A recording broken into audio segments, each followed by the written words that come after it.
ഒറ്റപ്പാലത്ത് നിന്ന് വന്നിട്ടുള്ള ഒരു കത്താണ്. നമുക്ക് ഒരു ചെറുപ്പക്കാരനാണ് കത്ത് അയച്ചിട്ടുള്ളത്. ഒരു തീരുമാനം എടുക്കാനാകാതെ വിഷമിക്കുന്ന അവസ്ഥയിലാണ് ഞാൻ ഈ എഴുത്ത് ചേട്ടന് അയക്കുന്നത്. +2 പഠിക്കുന്ന സമയത്താണ് ഞാൻ ഒരു പെൺകുട്ടിയെ ഇഷ്ടപ്പെടുന്നത്. കടുത്ത പ്രണയമായിരുന്നു ഞങ്ങൾക്കിടയിൽ. എഞ്ചിനീയറിംഗ് പഠനമൊക്കെ കഴിഞ്ഞ് ഞാൻ പല വിദേശ രാജ്യങ്ങളിലും അലഞ്ഞു. നല്ല ജോലിയോ പണമോ ഇല്ലാണ്ട് ഒരുപാട് കഷ്ടപ്പെട്ടിട്ടുണ്ട്. അപ്പോഴൊക്കെ വാക്കുകൾ കൊണ്ടും മറ്റും ആ കുട്ടി എന്നെ ധാരാളം സപ്പോർട്ട് ചെയ്തിരുന്നു. എനിക്ക് വേണ്ടി ആ കുട്ടിക്ക് വരുന്ന വിവാഹാലോചനകൾ എല്ലാം മാറ്റിവെച്ച് അവൾ ഇരുന്നു. ഇപ്പോൾ 2 വർഷമായി എനിക്ക് നല്ലൊരു ജോലിയുണ്ട്. അത്യാവശ്യം സാമ്പത്തിക സ്ഥിതിയും നല്ലൊരു വീടുമൊക്കെ എനിക്കായി. പ്രശ്നങ്ങളൊക്കെ ഒരുവിധം പരിഹരിക്കപ്പെട്ടു. കടബാധ്യതകളൊന്നും എനിക്കിപ്പോൾ ഇല്ല. അത്യാവശ്യ സമ്പാദ്യമൊക്കെയുണ്ട്. അമ്മയ്ക്ക് അവളെ മുമ്പ് ഇഷ്ടമായിരുന്നു. ഇപ്പോഴും അമ്മയ്ക്ക് ആ ഇഷ്ടം അവളോടുണ്ട്. അവളെ വിവാഹം കഴിക്കുന്നതിന് അമ്മയ്ക്ക് യാതൊരു തടസ്സവുമില്ല. പക്ഷെ അമ്മാവന്മാർക്ക് ഈ ബന്ധത്തോട് താല്പര്യമില്ല. അടുത്തിടെ എന്റെയും അവളുടെയും ജാതക പൊരുത്തം നോക്കിയപ്പോൾ എന്തോ കുഴപ്പമുണ്ട് എന്ന് പറഞ്ഞത്രേ. വലിയ ദോഷമാണെന്നാണ് പറഞ്ഞത്. എന്നെ മാത്രം പ്രതീക്ഷിച്ച് വർഷങ്ങളോളം കാത്തിരിക്കുന്ന അവളെ എന്തു പറഞ്ഞ് ഒഴിവാക്കണം എന്നെനിക്ക് അറിയില്ല. അവർ സാമ്പത്തികമായി ഒന്നുമില്ലാത്തവരാണ്. വീട് പോലുമില്ല. അമ്മാവന്മാർ ഈ ബന്ധത്തിന് സമ്മതിക്കില്ല. എന്തു വന്നാലും അവർ അതിനെ എതിർക്കും എന്നാണ് പറയുന്നത്. ഞാൻ എന്ത് പറഞ്ഞിട്ടാണ് ഈ ബന്ധത്തിൽ നിന്ന് അവളെ പിന്തിരിപ്പിക്കാൻ വേണ്ടി ശ്രമിക്കുന്നത്? രണ്ടുപേരുടെയും ജനന വിവരങ്ങളൊക്കെ അയക്കുന്നു. ചേട്ടൻ ഇത് നോക്കിയിട്ട് ചേരില്ലെങ്കിൽ അത് വ്യക്തമാക്കി ഒന്ന് പറഞ്ഞു തരണം എന്ന് പറഞ്ഞിട്ടാണ് കത്ത് അയച്ചിട്ടുള്ളത്. അനിയ കത്ത് വായിച്ചു. ഈ കത്തിലൊരു ചെറിയ തന്ത്രമുണ്ട് എന്നാണ് എനിക്ക് മനസ്സിലാക്കാൻ കഴിയുന്നത്. കാരണം എന്നെ കൊണ്ട് ഇത് പറയിപ്പിച്ച് പൊരുത്തമില്ല എന്ന്, ഇത് പൊരുത്തമുണ്ടോ ഇല്ലയോ എന്ന് ഞാൻ നോക്കിയില്ല. കാരണം എന്റെ ഒരു കൺസെപ്റ്റ് എന്ന് പറയുന്നത് പ്രേമമാണെങ്കിൽ പൊരുത്തം നോക്കേണ്ടെന്ന കാര്യമില്ല, പിന്നെ കല്യാണം കഴിച്ചേക്കണം. കാരണം പ്രേമവും പൊരുത്തവും കൂടി ഒരുമിച്ച് മുന്നോട്ട് പോവില്ല.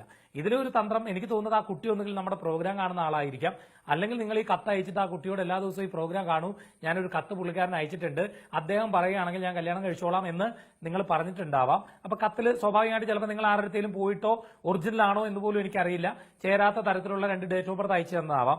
കാരണം നിങ്ങൾ ചെയ്യുന്നത് തെറ്റാണ്, ഒരിക്കലും അംഗീകരിക്കാൻ കഴിയാത്ത ഒരു തെറ്റാണ്. ഒന്നുകിൽ നിങ്ങൾ അമ്മാവനോട് ചോദിച്ചിട്ടല്ല ആ കുട്ടിയെ, അമ്മാവന്മാരോട് ചോദിച്ചിട്ടല്ല ആ കുട്ടീനെ പ്രണയിച്ചത്. ആ കുട്ടിക്ക് ആഗ്രഹങ്ങൾ കൊടുത്തത് നിങ്ങൾ അമ്മാവനോട് ചോദിച്ചിട്ടല്ല. നിങ്ങൾ ജാതകം നോക്കിയിട്ടല്ല ആ കുട്ടിയെ പ്രണയിച്ചത്. ഒരു ജോത്സ്യന്റെ അടുത്ത് പോയിട്ട് ഈ കുട്ടിയെ പ്രണയിച്ചാൽ മുമ്പോട്ട് നല്ലതുപോലെ പോകാൻ കഴിയുമോ എന്നുള്ള ജാതക ചർച്ച നോക്കിയിട്ടല്ല നിങ്ങൾ പ്രണയിച്ചത്. പ്രണയിച്ചു എങ്കിൽ പിന്നെ ഇപ്പോ, അതായത് ഒരു കാലഘട്ടം നിങ്ങൾക്ക് ഉണ്ടായിരുന്നു, നിങ്ങൾക്ക് ജോലി ഇല്ലാണ്ട് നിന്നിരുന്ന ഒരു കാലം ഉണ്ടായിരുന്നു. ഒരു 10 പൈസ എടുക്കാൻ നിങ്ങളുടെ കയ്യിൽ, അത്രയൊന്നും നിങ്ങൾ എഴുതിയിട്ടില്ലെങ്കിലും എനിക്ക് നിങ്ങളുടെ അവസ്ഥ മനസ്സിലാക്കാൻ കഴിയുന്നുണ്ട്. ഒരു 10 പൈസ പോലും എടുക്കാൻ കഴിയാത്ത കാലം നിങ്ങൾക്കുണ്ടായിരുന്നു. ഒരുപാട് വേദന ഉണ്ടായിരുന്ന ഒരു കാലം നിങ്ങൾക്കുണ്ടായിരുന്നു. ആരും സഹായിക്കാനില്ലായിരുന്ന ഒരു കാലം നിങ്ങൾക്കുണ്ടായിരുന്നു. ഒരുപക്ഷെ അന്ന് അമ്മാവന്മാർ പോലും നിങ്ങളെ വ്യക്തമായി സപ്പോർട്ട് ചെയ്യാൻ നിൽക്കുമായിരുന്നില്ല.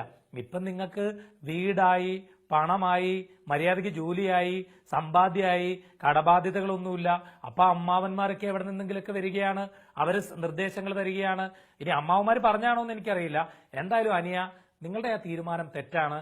നിങ്ങൾ അത് എടുക്കുന്നതിന് നിങ്ങൾ എന്നെ കൊണ്ട് അത് എടുപ്പിക്കാൻ നിൽക്കണ്ട. ശാസ്താംകോട്ടയിൽ ഒരു അമ്പലമുണ്ട്, അതൊരു കഥ കേട്ടിട്ടുണ്ട്. അവിടെ വലിയ കുരങ്ങ് കുട്ടിക്കുരങ്ങനെ കൊണ്ട് ചൂടുചോറ് കഴിപ്പിച്ചിട്ട് വലിയ കുരങ്ങ് കഴിക്കും. കാരണം കൈ പൊള്ളുന്നത് കുട്ടിക്കുരങ്ങനാണല്ലോ. അങ്ങനെ ഒരു കാര്യം എന്നെ കൊണ്ട് നിങ്ങൾ ചെയ്യിപ്പിക്കാൻ വേണ്ടി നോക്കണ്ട.